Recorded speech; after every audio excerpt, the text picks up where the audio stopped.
Sharjah سے کراچی آنے والا نجی کارگو طیارہ لاپتہ ہوئے اب کئی گھنٹے گزر چکے ہیں۔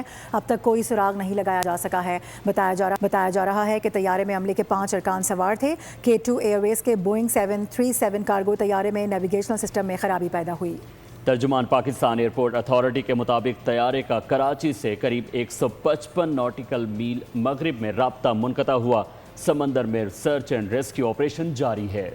شارجہ سے کراچی آنے والا کارگو طیارہ سمندر پر پرواز کے دوران لاپتہ۔ طیارے میں عملے کے 5 ارکان سوار تھے۔ K2 ایروز کا بوئنگ 737 کارگو طیارہ نیویگیشنل سسٹم میں خرابی کا شکار ہوا۔ کراچی ایریا کنٹرول سینٹر نے طیارے کو فوری رہنمائی فراہم کی۔ چند منٹ بعد طیارہ تیزی سے نیچے آیا، سمت بھی تبدیل کر لی۔ گزشتہ رات 9:21 پر طیارے کا ایئر ٹریفک کنٹرول سے رابطہ منقطع ہوا۔ طیارہ کراچی سے تقریباً 125 ناٹیکل میل مغرب میں ریڈار سے غائب ہو گیا۔ ایئر ٹریفک کنٹرول کے مطابق پائلٹ کی جانب سے میڈے کال موصول نہیں ہوئی۔ سرچ اینڈ ریسکیو آپریشن جاری۔ طیارے کی تلاش کے لیے فضائی اور بحری کارروائیاں تیز کر دی گئی ہیں۔